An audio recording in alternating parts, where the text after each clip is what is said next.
Capítulo 13. Arritmias cardíacas y su interpretación electrocardiográfica.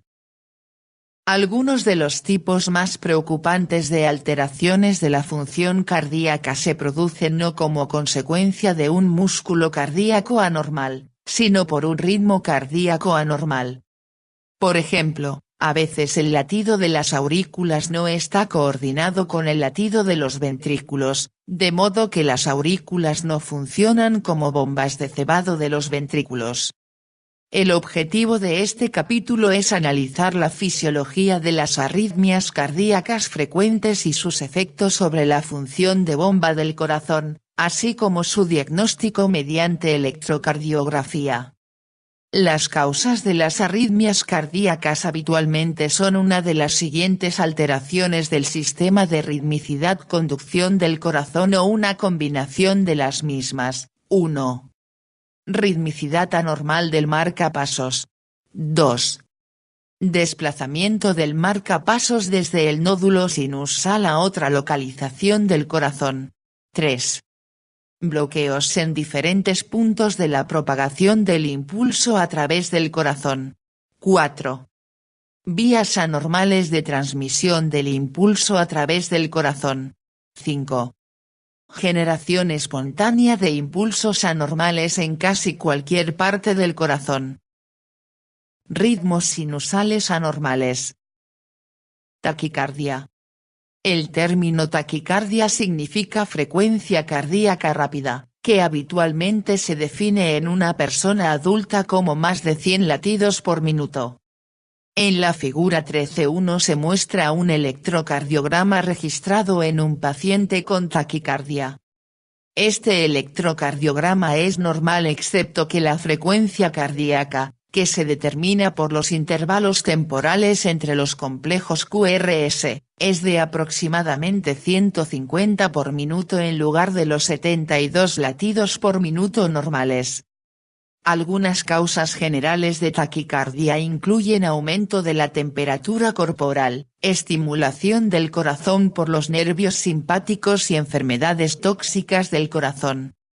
La frecuencia cardíaca aumenta aproximadamente 18 latidos por minuto por cada grado Celsius de aumento de la temperatura corporal, hasta una temperatura corporal de aproximadamente 40,5 grados centígrados. Más allá de este punto puede disminuir la frecuencia cardíaca debido a la debilidad progresiva del músculo cardíaco como consecuencia de la fiebre.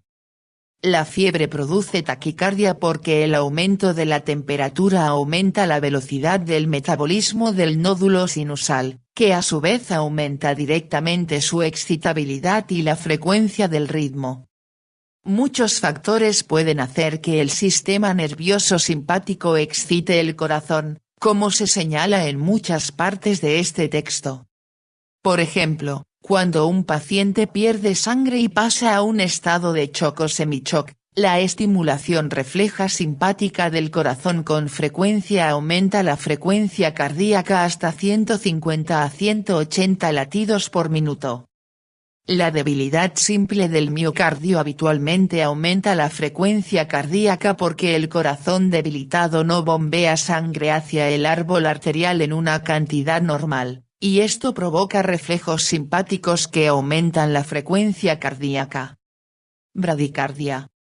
El término bradicardia se refiere a una frecuencia cardíaca lenta, que habitualmente se define como menos de 60 latidos por minuto. Se muestra una bradicardia en el electrocardiograma de la figura 13.2. Bradicardia en atletas. El corazón del atleta es mayor y mucho más fuerte que el de una persona normal, lo que le permite bombear un gran volumen sistólico en cada latido incluso durante periodos de reposo. Cuando el atleta está en reposo, las cantidades excesivas de sangre que se bombean hacia el árbol arterial con cada latido inician reflejos circulatorios de retroalimentación y otros efectos que producen bradicardia. Estimulación vagal como causa de bradicardia. Cualquier reflejo circulatorio que estimule los nervios vagos produce liberación de acetilcolina en las terminaciones vagales del corazón, dando lugar de esta manera a un efecto parasimpático. Tal vez el ejemplo más llamativo de esto ocurre en los pacientes que tienen síndrome del seno carotídeo. En estos pacientes, los receptores de presión, barorreceptores, de la región del seno carotídeo de las paredes de la arteria carótida son excesivamente sensibles. Por tanto, incluso una presión externa ligera sobre el cuello provoca un intenso reflejo barorreceptor, produciendo intensos efectos vagales mediados por acetilcolina sobre el corazón, incluyendo bradicardia extrema. De hecho, a veces este reflejo es tan potente que llega a parar el corazón durante 5 a 10 segundos. Arritmia sinusal. La figura 13.3 muestra un registro de un cardiotacómetro de la frecuencia cardíaca, al principio durante la respiración normal y después, en la segunda mitad del registro, durante la respiración profunda. Un cardiotacómetro es un instrumento que registra por la altura de espigas sucesivas la duración del intervalo entre los complejos QRS sucesivos del electrocardiograma. Obsérvese a partir de este registro que la frecuencia cardíaca aumenta y disminuye no más del 5% durante la respiración tranquila, mitad izquierda del registro. Después, durante la respiración profunda la frecuencia cardíaca aumenta y disminuye con cada ciclo respiratorio hasta un 30%. La arritmia sinusal se puede deber a una cualquiera de muchas enfermedades circulatorias que afectan a la intensidad de las señales de los nervios simpáticos y parasimpáticos que llegan al nódulo sinusal del corazón. En el tipo respiratorio de arritmia sinusal, como el que se muestra en la figura 13.3, esto se debe principalmente al desbordamiento de señales desde el centro respiratorio vulvar hacia el centro vasomotor adyacente durante los ciclos inspiratorio y expiratorio de la circulación. Las señales de rebosamiento dan lugar a aumento y disminución cíclicos del número de impulsos que se transmiten a través de los nervios simpáticos y vagos del corazón. Ritmos anormales derivados del bloqueo de las señales cardíacas en el interior de las vías de conducción intracardíacas. Bloqueo sinusal. En casos poco frecuentes se produce bloqueo del impulso del nódulo sinusal antes de su entrada en el músculo auricular. Este fenómeno se muestra en la figura 13.4, que muestra la interrupción súbita de las ondas P, con la consiguiente parada de las aurículas. Sin embargo, los ventrículos inician un nuevo ritmo, de modo que el impulso habitualmente se origina espontáneamente en el nódulo auriculoventricular, por lo que la frecuencia del complejo QRST ventricular está enlentecida, pero por lo demás no presenta otras alteraciones. Bloqueo auriculoventricular. El único medio por el que los impulsos pueden pasar habitualmente desde las aurículas hacia los ventrículos es a través del haz auriculoventricular, también conocido como haz de His. Las situaciones que pueden reducir la velocidad de conducción de los impulsos en este haz o bloquear totalmente el impulso son las siguientes: 1. La isquemia del nódulo auriculoventricular o de las fibras del haz auriculoventricular con frecuencia retrasa o bloquea la conducción desde las aurículas a los ventrículos. La insuficiencia coronaria puede producir isquemia del nódulo y del haz auriculoventricular de la misma forma que puede producir isquemia del miocardio. 2. La compresión del haz auriculoventricular por tejido cicatricial o por porciones calcificadas del corazón puede deprimir o bloquear la conducción desde las aurículas hacia los ventrículos. 3.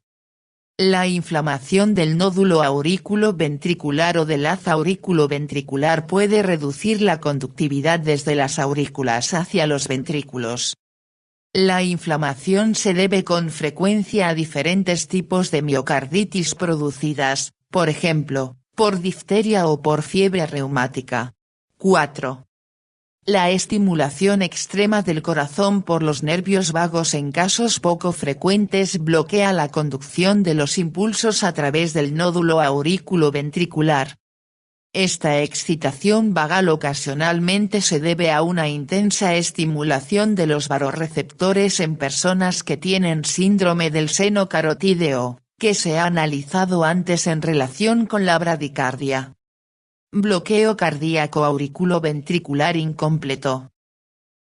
Prolongación del intervalo PR, o PQ, bloqueo de primer grado. El intervalo de tiempo habitual entre el comienzo de la onda P y el comienzo del complejo QRS es de aproximadamente 0,16 segundos cuando el corazón late a una frecuencia normal.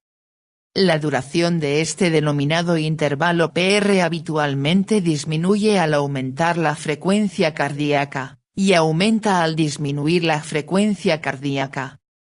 En general, cuando el intervalo PR aumenta hasta más de 0,20 segundos se dice que el intervalo PR está prolongado, y se dice que el paciente tiene un bloqueo cardíaco incompleto de primer grado.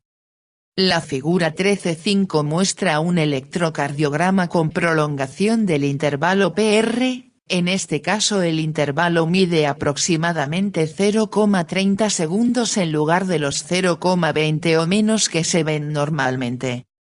Así, el bloqueo de primer grado se define como un retraso de la conducción desde las aurículas hacia los ventrículos, pero sin bloqueo real de la conducción.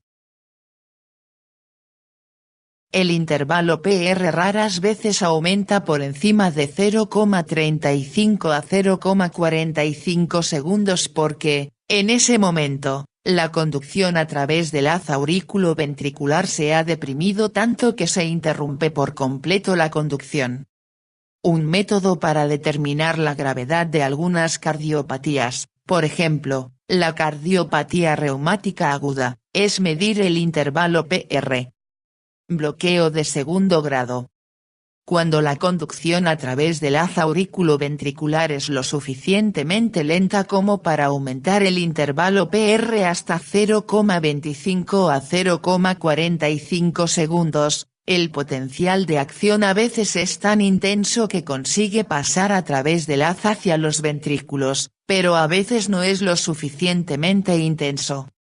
En este caso habrá una onda P pero sin onda QRST, y se dice que hay latidos fallidos de los ventrículos. Esta situación se denomina bloqueo cardíaco de segundo grado.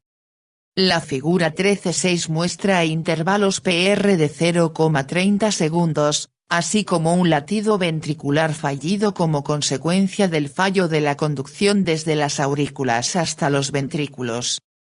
En ocasiones falla uno de cada dos latidos de los ventrículos, de modo que aparece un ritmo 2-1, en el que las aurículas laten 2 veces por cada único latido de los ventrículos. En otros casos también aparecen ritmos de 3-2 o 3-1. Bloqueo auriculoventricular completo, bloqueo de tercer grado. Cuando la situación que produce un deterioro de la conducción en el nódulo auriculoventricular o en el haz auriculoventricular es grave se produce un bloqueo completo del impulso desde las aurículas hacia los ventrículos. En esta situación los ventrículos establecen espontáneamente su propia señal, que habitualmente se origina en el nódulo auriculoventricular o en el haz auriculoventricular. Por tanto, las ondas P se disocian de los complejos QRST, como se muestra en la figura 13.7. Obsérvese que la frecuencia del ritmo de las aurículas de este electrocardiograma es de aproximadamente 100 latidos por minuto, mientras que la frecuencia del latido ventricular es menor de 40 por minuto. Además, no hay relación entre el ritmo de las ondas P y el de los complejos QRST porque los ventrículos han escapado del control de las aurículas y laten con su propia frecuencia natural, que está controlada la mayoría de las veces por las señales rítmicas que se generan en el nódulo auriculoventricular o en el haz auriculoventricular. Síndrome de Stokes-Adams, escape ventricular. En algunos pacientes que tienen bloqueo auriculoventricular, el bloqueo total aparece y desaparece, es decir, los impulsos se conducen desde las aurículas hacia los ventrículos durante un periodo de tiempo y después de manera súbita no se conducen los impulsos. La duración del bloqueo puede ser de algunos segundos, algunos minutos, algunas horas o incluso semanas o más tiempo antes de que se recupere la conducción. Esta enfermedad ocurre en corazones que tienen isquemia limítrofe del sistema de conducción. Siempre que se interrumpe la conducción auriculoventricular, con frecuencia los ventrículos no comienzan su propio latido hasta después de un retraso de 5 a 30 segundos. Esto se debe al fenómeno denominado supresión por sobreestimulación. Esto significa que al principio la excitabilidad ventricular está en un estado suprimido porque los ventrículos han sido excitados por las aurículas a una frecuencia mayor que su frecuencia de ritmo natural. Sin embargo, después de algunos segundos alguna parte del sistema de Purkinje distal al bloqueo, habitualmente en la parte distal del nódulo auriculoventricular más allá del punto de bloqueo en el nódulo, o en el haz auriculoventricular, comienza a descargar rítmicamente a una frecuencia de 15 a 40 veces por minuto y actúa como marcapasos de los ventrículos. Esto se denomina escape ventricular. Como el cerebro no puede permanecer activo durante más de 4 a 7 segundos sin aporte sanguíneo, la mayor parte de los pacientes se desvanecen algunos segundos después de la producción de un bloqueo completo porque el corazón no bombea nada de sangre durante 5 a 30 segundos, hasta que los ventrículos escapan. Sin embargo, después del escape los ventrículos que laten lentamente bombean suficiente sangre para permitir la recuperación rápida del desvanecimiento y para mantener después a la persona. Estos episodios de desvanecimiento periódico se conocen como síndrome de Stokes-Adams. De manera ocasional, el intervalo de parada ventricular al comienzo del bloqueo completo es tan prolongado que se hace perjudicial para la salud del paciente o incluso produce la muerte. En consecuencia, a la mayor parte de estos pacientes se les implanta un marcapasos artificial, que es un pequeño estimulador eléctrico accionado por baterías que se coloca debajo de la piel, con electrodos que habitualmente se conectan al ventrículo derecho. El marcapasos proporciona impulsos eléctricos continuos que controlan los ventrículos. Bloqueo intraventricular incompleto, alternancia eléctrica. La mayor parte de los factores que pueden producir un bloqueo auriculoventricular también puede bloquear la conducción de los impulsos en el sistema ventricular periférico de Purkinje. La figura 13.8 muestra la situación conocida como alternancia eléctrica, que se debe a un bloqueo intraventricular parcial cada 2 latidos. Este electrocardiograma también muestra taquicardia, frecuencia cardíaca rápida, que es probablemente la razón por la que se ha producido el bloqueo. Porque cuando la frecuencia del corazón es rápida puede que algunas porciones del sistema de Purkinje no se recuperen del periodo refractario previo tan rápidamente como para responder durante todos los latidos cardíacos sucesivos.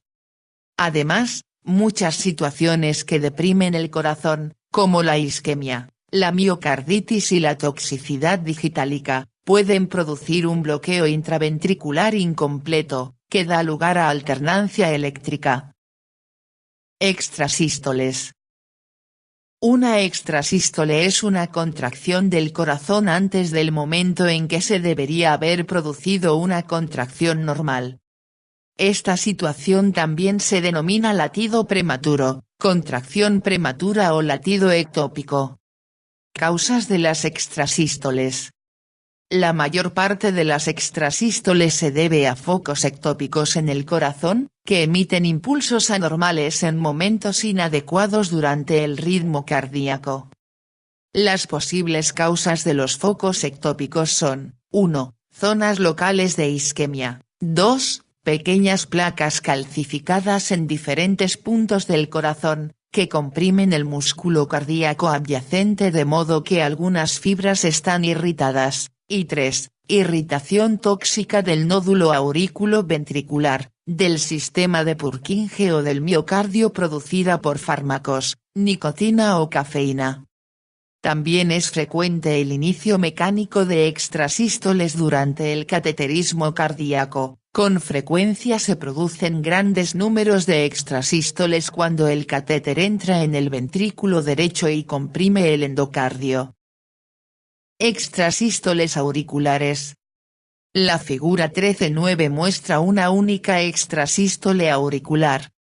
La onda P de este latido se produjo demasiado temprano en el ciclo cardíaco, el intervalo PR está acortado, lo que indica que el origen ectópico del latido está en las aurículas cerca del nódulo aurículo-ventricular. Además, el intervalo entre la extrasístole y la siguiente contracción está ligeramente prolongado, lo que se denomina pausa compensadora. Uno de los motivos de este fenómeno es que la extrasístole se originó en la aurícula a cierta distancia del nódulo sinusal, y el impulso tuvo que viajar a lo largo de una cantidad considerable de músculo auricular antes de descargar el nódulo sinusal.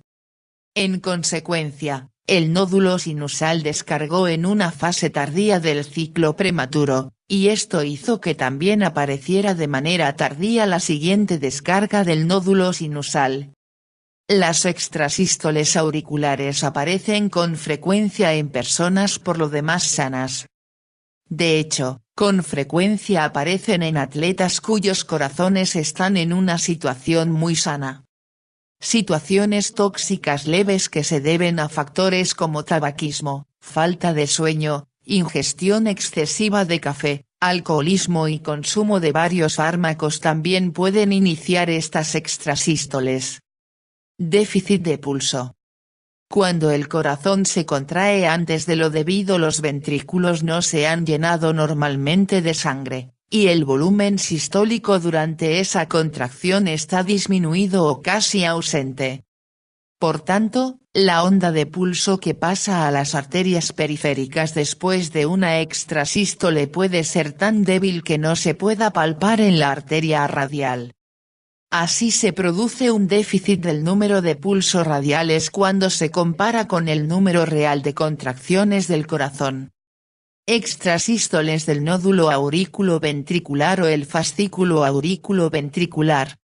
La figura 13.10 muestra una extrasístole que se originó en el nódulo aurículo-ventricular o en el haz aurículo-ventricular.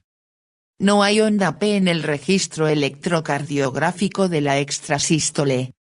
En su lugar, la onda P está superpuesta al complejo QRST porque el impulso cardíaco viajó retrógradamente hacia las aurículas en el mismo momento en que viajaba anterogradamente hacia los ventrículos. Esta onda P distorsiona ligeramente el complejo QRST, pero no se puede distinguir la onda P como tal. En general, las extrasístoles del nódulo aurículo-ventricular tienen el mismo significado y causas que las extrasístoles auriculares. Extrasístoles ventriculares. El electrocardiograma de la figura 13.11 muestra una serie de extrasístoles ventriculares que alternan con contracciones normales. Las extrasístoles ventriculares producen efectos específicos en el electrocardiograma, como se señala a continuación. 1. El complejo QRS habitualmente está muy prolongado. La razón es que el impulso se conduce principalmente a través del músculo de conducción lenta de los ventrículos, en lugar de a través del sistema de Purkinje. 2. El complejo QRS tiene un voltaje elevado por la siguiente razón: cuando el impulso normal pasa a través del corazón, pasa a través de los dos ventrículos de manera casi simultánea, por tanto, en el corazón normal las ondas de despolarización de los dos lados del corazón, principalmente de polaridad opuesta entre sí, se neutralizan parcialmente entre sí en el electrocardiograma. Cuando se produce una extrasístole ventricular, el impulso casi siempre viaja solo en una dirección, de modo que no hay este efecto de neutralización, y todo un lado o extremo de los ventrículos se despolariza antes que el otro. Esto genera grandes potenciales eléctricos, como se muestra en las extrasístoles ventriculares de la figura 13-11. 3. Después de casi todas las extrasístoles ventriculares, la onda T tiene una polaridad del potencial eléctrico exactamente opuesta a la del complejo QRS, porque la conducción lenta del impulso a través del músculo cardíaco hace que las fibras que se despolarizan en primer lugar también se repolaricen antes. Algunas extrasístoles ventriculares tienen unos efectos relativamente leves sobre la función de bomba global del corazón, se pueden deber a factores como tabaco, consumo excesivo de café, falta de sueño, diversos estados tóxicos leves e incluso irritabilidad emocional. Por el contrario, muchas otras extrasístoles ventriculares se deben a impulsos parásitos o señales de reentrada que se originan alrededor de los bordes de zonas infectadas o isquémicas del corazón. La presencia de estas extrasístoles ventriculares no se debe tomar a la ligera. Las estadísticas muestran que las personas que tienen números significativos de extrasístoles ventriculares tienen una probabilidad mucho mayor de lo normal de presentar una fibrilación ventricular mortal espontánea, que probablemente se inicia por una de las extrasístoles ventriculares. Esto es especialmente cierto cuando las extrasístoles ventriculares se producen durante el periodo vulnerable para producir fibrilación, inmediatamente al final de la onda T, cuando los ventrículos están saliendo de la refractariedad, como se explica más adelante en este mismo capítulo. Análisis vectorial del origen de una extrasístole ventricular ectópica. En el capítulo 12 se explican los principios del análisis vectorial. Aplicando estos principios se puede determinar a partir del electrocardiograma de la figura 13-11 el punto de origen de las extrasístoles ventriculares como se señala a continuación. Obsérvese que los potenciales de las extrasístoles de las derivaciones 2 y 3 son muy positivos. Cuando se representan estos potenciales en los ejes de las derivaciones 2 y 3 y se resuelven mediante análisis vectorial para determinar el vector QRS medio del corazón, se encuentra que el vector de esta extrasístole tiene su extremo negativo, origen, en la base del corazón y su extremo positivo hacia la punta. Así, la primera porción del corazón que se despolariza durante esta extrasístole está cerca de la base de los ventrículos, que por tanto es la localización del foco ectópico. Trastornos de repolarización cardíaca, los síndromes del QT largo. Debe recordarse que la onda Q corresponde a despolarización ventricular, mientras que la onda T corresponde a repolarización ventricular. El intervalo QT es el tiempo transcurrido desde el punto Q al final de la onda T. Los trastornos que retrasan la repolarización del músculo ventricular después del potencial de acción provocan unos potenciales de acción ventricular prolongados y, por tanto, intervalos QT excesivamente largos en el electrocardiograma, una situación denominada síndrome de QT largo, SQTL. La razón principal de la preocupación que suscita el síndrome de QT largo es que el retraso en la repolarización del músculo ventricular aumenta la susceptibilidad de una persona a desarrollar arritmias ventriculares denominadas torsades de Pointes, lo que significa literalmente torsión de las puntas. Este tipo de arritmia presenta las características mostradas en la figura 13-12. La forma del complejo QRS puede cambiar con el tiempo, de manera que la aparición de la arritmia sigue comúnmente a un latido prematuro, una pausa y después otro latido con un intervalo QT largo, que puede activar arritmias, taquicardia y, en algunos casos, fibrilación ventricular. Los trastornos de la repolarización cardíaca que conducen a SQTL pueden ser hereditarios o adquiridos. Las formas congénitas del SQTL son trastornos raros causados por mutaciones de los genes de los canales del sodio o el potasio. Se han identificado al menos 10 mutaciones diferentes de estos genes que pueden provocar grados variables de prolongación QT.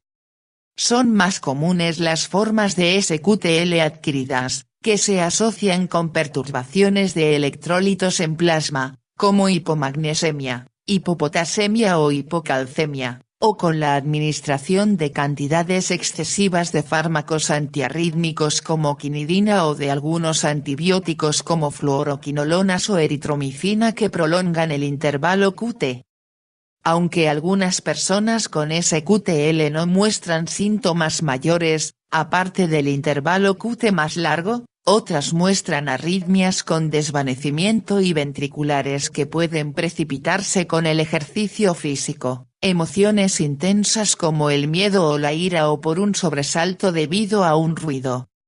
Las arritmias ventriculares asociadas con SQTL pueden derivar, en algunos casos, en fibrilación ventricular y muerte súbita. El tratamiento de SQTL puede incluir sulfato de magnesio para SQTL agudo, y en caso de SQTL de larga duración se recurre a medicamentos antiarrítmicos, como bloqueantes beta-adrenérgicos, o a la implantación quirúrgica de un desfibrilador cardíaco. Taquicardia paroxística. Algunas alteraciones de diferentes porciones del corazón, entre ellas las aurículas, el sistema de Purkinje y los ventrículos, de manera ocasional pueden producir una descarga rítmica rápida de impulsos que se propagan en todas las direcciones del corazón. Se piensa que este fenómeno está producido la mayoría de las veces por vías de retroalimentación con movimientos circulares de reentrada que establecen una autorreexcitación repetida local. Debido al ritmo rápido del foco irritable, este foco se convierte en el marcapasos del corazón. El término paroxística significa que la frecuencia cardíaca se hace rápida en paroxismos que comienzan súbitamente y duran varios segundos, minutos, horas o mucho más tiempo. Después el paroxismo habitualmente termina de una manera tan súbita como comenzó, e instantáneamente el marcapasos del corazón se desplaza de nuevo hacia el nódulo sinusal. La taquicardia paroxística con frecuencia se puede interrumpir provocando un reflejo vagal. Un tipo de reflejo vagal que a veces se provoca con este fin es comprimir el cuello en las regiones de los senos carotídeos, lo que puede producir un reflejo vagal suficiente para interrumpir el paroxismo. También se pueden utilizar diversos fármacos. Dos fármacos que se utilizan con frecuencia son quinidina y lidocaína, que reducen el aumento normal de la permeabilidad al sodio de la membrana del músculo cardíaco durante la generación del potencial de acción, bloqueando con frecuencia de esta manera la descarga rítmica del punto focal que está produciendo el episodio paroxístico. Taquicardia auricular paroxística. La figura 13-13 muestra en la parte media del registro un aumento súbito de la frecuencia cardíaca desde aproximadamente 95 hasta aproximadamente 150 latidos por minuto. Cuando se estudia de cerca el electrocardiograma durante los latidos cardíacos rápidos se ve una onda P invertida antes de cada uno de los complejos QRST y esta onda P está superpuesta parcialmente a la onda T normal del latido precedente. Esto indica que el origen de esta taquicardia paroxística está en la aurícula, pero como la onda P tiene una forma anormal el origen no está cerca del nódulo sinusal. Taquicardia paroxística del nódulo aurículo-ventricular. Con frecuencia se produce una taquicardia paroxística como consecuencia de un ritmo anómalo que afecta al nódulo aurículo-ventricular. Esto habitualmente da lugar a complejos QRST casi normales, aunque con ondas P totalmente ausentes u oscurecidas. La taquicardia paroxística auricular o del nódulo auriculoventricular, que en conjunto se denominan taquicardias supraventriculares, habitualmente aparece en personas jóvenes y por lo demás sanas, y generalmente la predisposición a la taquicardia desaparece después de la adolescencia.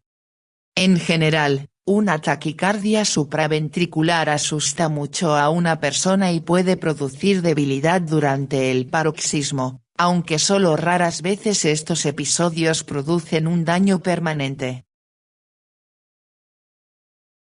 Taquicardia ventricular paroxística. La figura 13-14 muestra un paroxismo corto típico de taquicardia ventricular. El electrocardiograma de la taquicardia ventricular paroxística tiene el aspecto de una serie de extrasístoles ventriculares que aparecen una después de otra sin latidos normales interpuestos. La taquicardia ventricular paroxística habitualmente es una enfermedad grave por dos motivos. Primero, este tipo de taquicardia habitualmente no aparece salvo que haya una lesión isquémica considerable en los ventrículos. Segundo, la taquicardia ventricular frecuentemente inicia la situación mortal de fibrilación ventricular debido a la estimulación repetida y rápida del músculo ventricular, como se analiza en la sección siguiente. A veces la intoxicación por digital, que es un fármaco que se utiliza para tratar enfermedades cardíacas, genera focos irritables que producen taquicardia ventricular. Por el contrario, quinidina, que aumenta el periodo refractario y el umbral de excitación del músculo cardíaco, se puede utilizar para bloquear los focos irritables que producen taquicardia ventricular. Fibrilación ventricular. La arritmia cardíaca más grave es la fibrilación ventricular, que, si no se interrumpe en un plazo de 1 a 3 minutos, es casi invariablemente mortal. La fibrilación ventricular se debe a impulsos cardíacos que se producen de manera errática en el interior de la masa muscular ventricular, estimulando primero una porción del músculo ventricular, después otra porción, después otra, y finalmente retroalimentándose a sí mismos para reexcitar el mismo músculo ventricular una y otra vez, sin interrumpirse nunca. Cuando ocurre esto, muchas porciones pequeñas del músculo ventricular se están contrayendo al mismo tiempo, de la misma manera que otras muchas porciones se están relajando. Así, nunca hay una contracción coordinada de todo el músculo ventricular a la vez, lo que es necesario para un ciclo de bombeo del corazón. A pesar del movimiento masivo de señales estimuladas por los ventrículos, las cavidades ventriculares ni aumentan de tamaño ni se contraen, sino que permanecen en una fase indeterminada de contracción parcial, bombeando una cantidad nula o despreciable de sangre. Por tanto, después del comienzo de la fibrilación se produce la inconsciencia en un plazo de 4 a 5 segundos por ausencia de flujo sanguíneo cerebral, y se produce la muerte irrecuperable de los tejidos en todo el cuerpo en unos pocos minutos. Múltiples factores pueden desencadenar el inicio de una fibrilación ventricular. Una persona puede tener un latido normal en un momento, pero unos segundos después los ventrículos están en fibrilación. Situaciones que tienen una probabilidad elevada de iniciar la fibrilación son, 1, choque eléctrico súbito del corazón y 2, isquemia del músculo cardíaco, de su sistema especializado de conducción o de ambos. Fenómeno de reentrada, movimientos circulares como base de la fibrilación ventricular. Cuando el impulso cardíaco normal del corazón normal ha recorrido toda la extensión de los ventrículos, no tiene ningún lugar al que ir porque todo el músculo ventricular es refractario y no se puede conducir más el impulso. Por tanto, ese impulso muere y el corazón espera que comience un nuevo potencial de acción en el nódulo sinusal. Sin embargo, en ciertas circunstancias no se produce esta secuencia normal de acontecimientos. Por tanto, se van a explicar más en detalle las condiciones previas que pueden iniciar la reentrada y que pueden producir movimientos circulares, que a su vez producen la fibrilación ventricular. La figura 13-15 muestra varias tiras pequeñas de músculo cardíaco cortadas en forma de círculo. Si una tira de este tipo se estimula en la posición de las 12 en punto de modo que el impulso viaje solo en una dirección, el impulso se propaga progresivamente alrededor del círculo hasta que vuelve a la posición de las 12 en punto. Si las fibras musculares que se estimularon inicialmente siguen en un estado refractario, entonces el impulso se desvanece porque el músculo refractario no puede transmitir un segundo impulso. Pero hay tres situaciones diferentes que pueden hacer que este impulso continúe viajando alrededor del círculo, es decir, que pueden producir reentrada del impulso hacia el músculo que ya ha sido excitado. Esto se denomina movimiento circular. Primero, si la vía que rodea el círculo es demasiado larga, cuando el impulso vuelve a la posición de las 12 en punto el músculo que se estimuló inicialmente ya no es refractario y el impulso seguirá alrededor del círculo una y otra vez. Segundo, si la longitud de la vía permanece constante pero la velocidad de conducción disminuye lo suficiente, se producirá un aumento del intervalo de tiempo antes de que el impulso vuelva a la posición de las 12 en punto.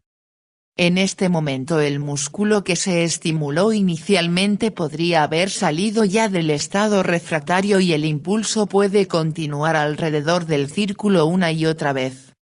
Tercero, se puede acortar mucho el periodo refractario del músculo. En este caso el impulso también podría continuar alrededor del círculo una y otra vez. Todas estas situaciones aparecen en diferentes estados patológicos del corazón humano, como se señala a continuación. 1. Una vía larga aparece típicamente en corazones dilatados. 2. La disminución de la velocidad de conducción se debe frecuentemente a un bloqueo del sistema de Purkinje, isquemia del músculo, elevación de la concentración sanguínea de potasio o a muchos otros factores. Y 3. El acortamiento del periodo refractario aparece con frecuencia en respuesta a varios fármacos, como adrenalina, o después de la estimulación eléctrica repetida.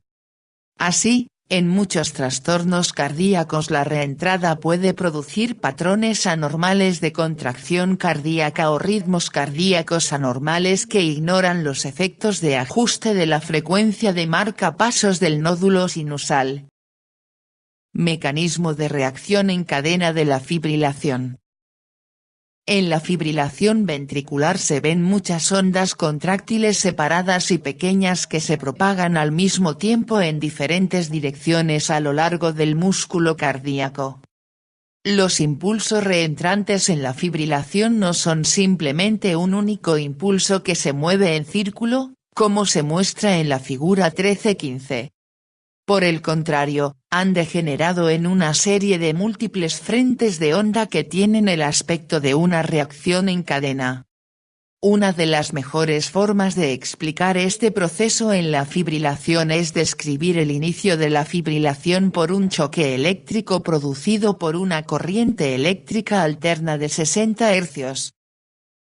Fibrilación producida por una corriente alterna de 60 Hz.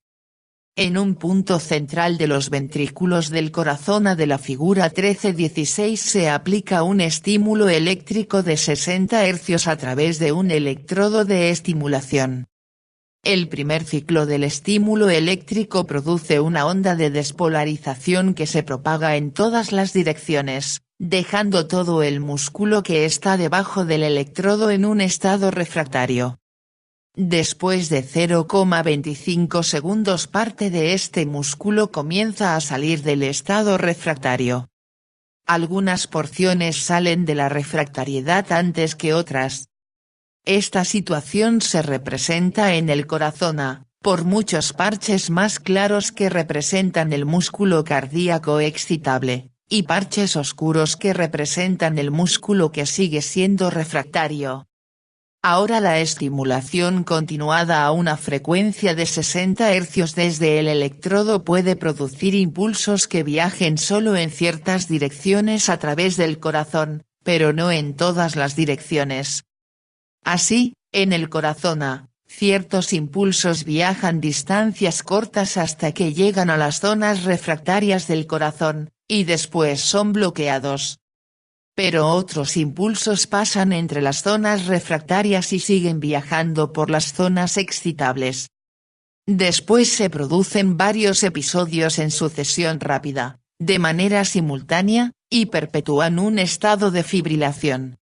Primero, el bloqueo de los impulsos en algunas direcciones con una transmisión adecuada en otras direcciones crea una de las condiciones necesarias para que aparezca una señal reentrante, es decir, transmisión de algunas de las ondas de despolarización alrededor del corazón solo en algunas direcciones, pero no en otras.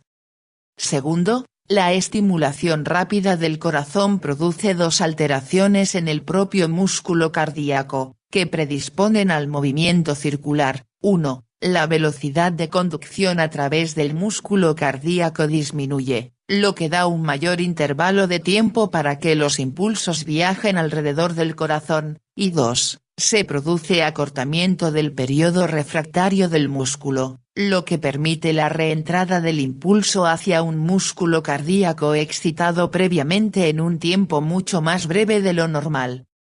Tercero, uno de los datos más importantes de la fibrilación es la división de los impulsos, como se muestra en el corazón.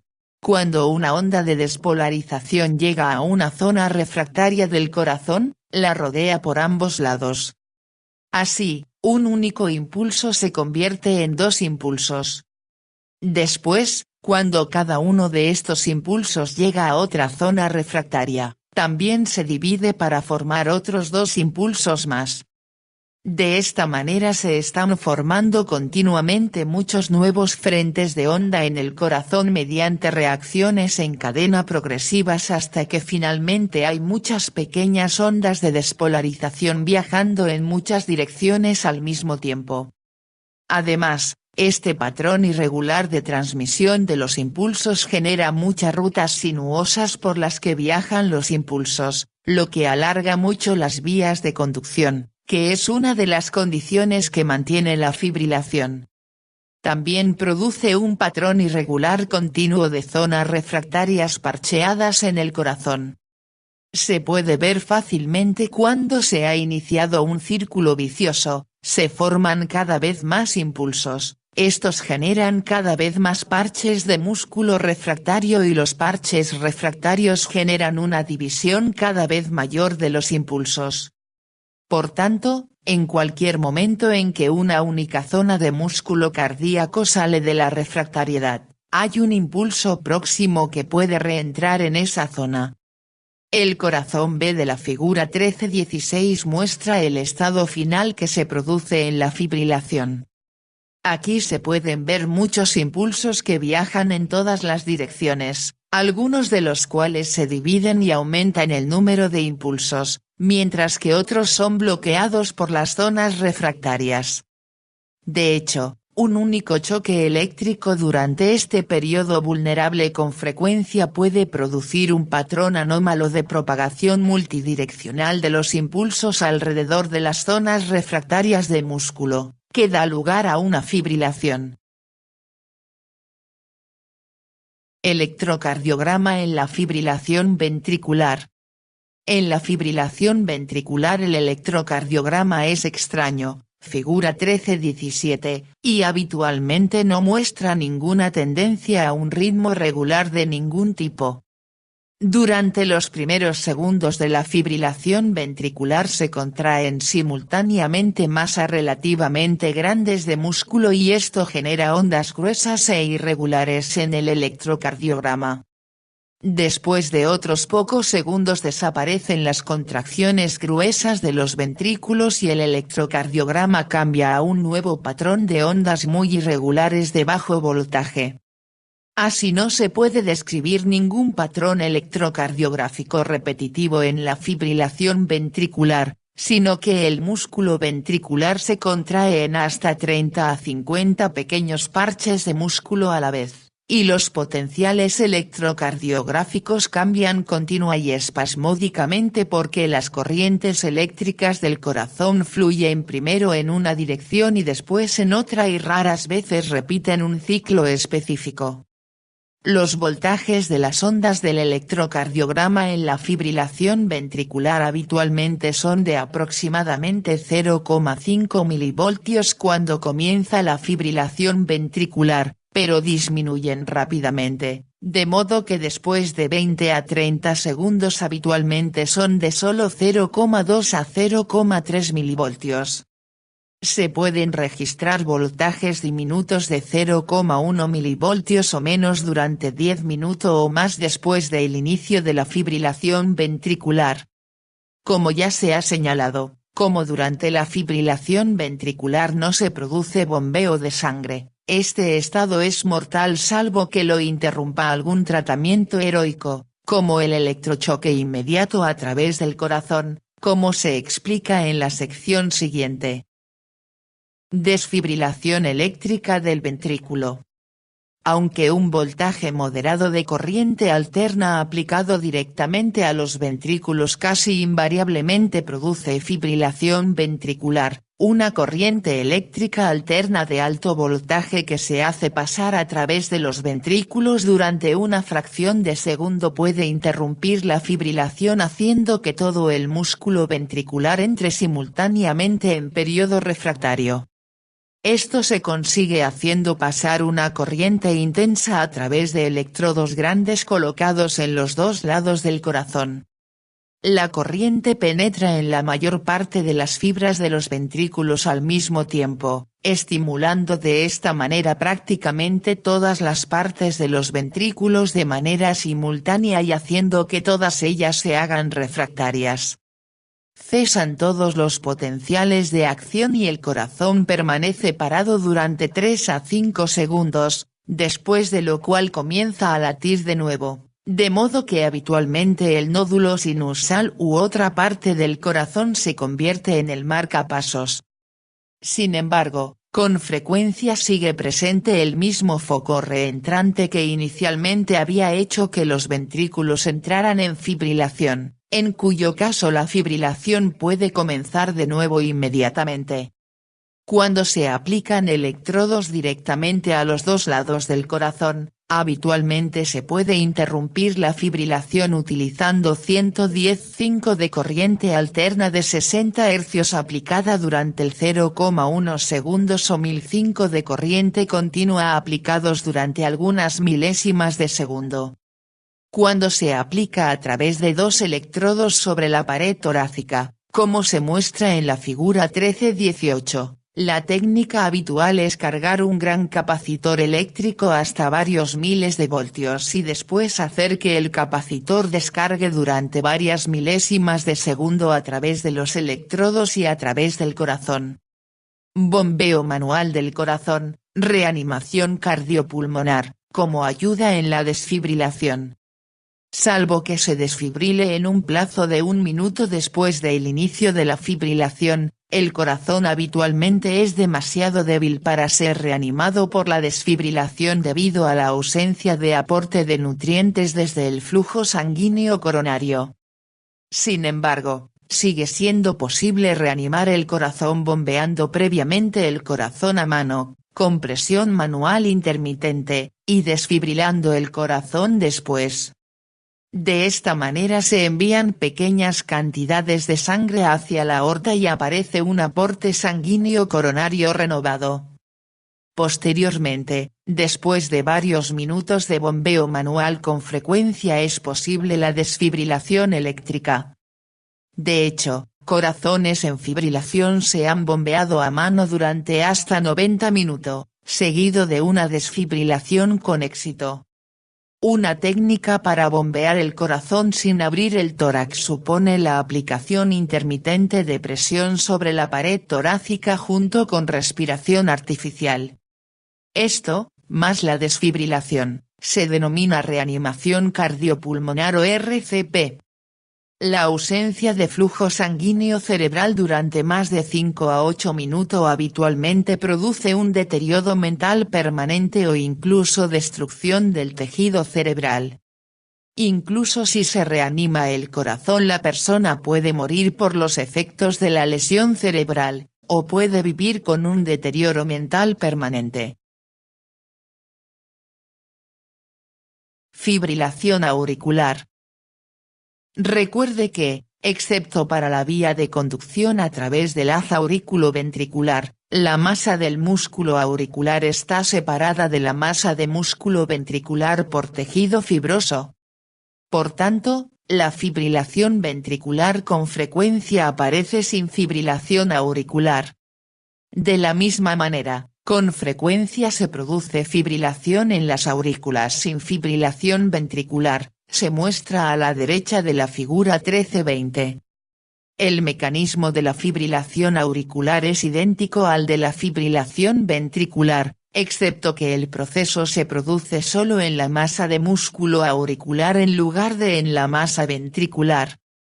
Una causa frecuente de fibrilación auricular es la dilatación auricular debida a lesiones valvulares cardíacas que impiden que las aurículas se vacíen adecuadamente hacia los ventrículos, o por insuficiencia ventricular con una acumulación excesiva de sangre en las aurículas.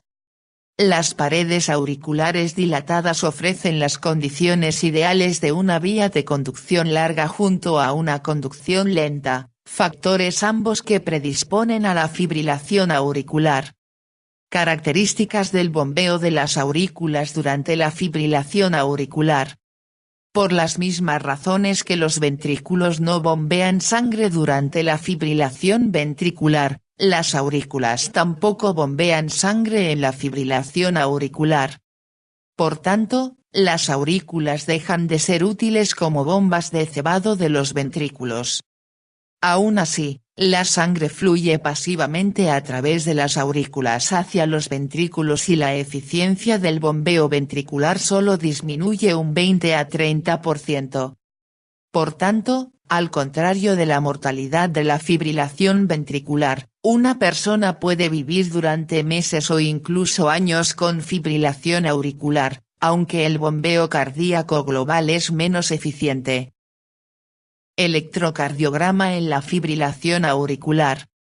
La figura 13-19 muestra el electrocardiograma durante la fibrilación auricular. Durante la fibrilación auricular se propagan numerosas pequeñas ondas de despolarización en todas las direcciones a través de las aurículas. Como las ondas son débiles y muchas de ellas tienen polaridades opuestas en cualquier momento dado, habitualmente casi se neutralizan completamente entre sí.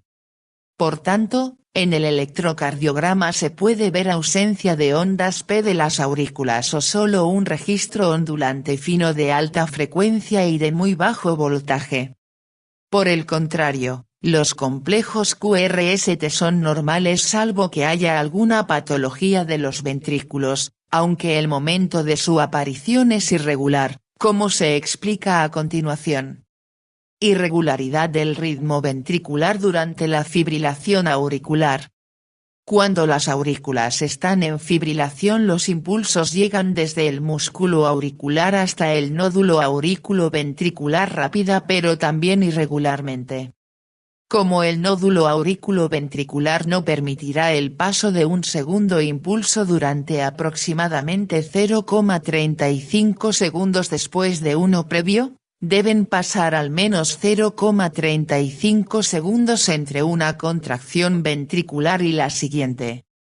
Después se produce un intervalo adicional pero variable de 0 a 0,6 segundos antes de que uno de los impulsos irregulares de la fibrilación auricular llegue al nódulo auriculoventricular.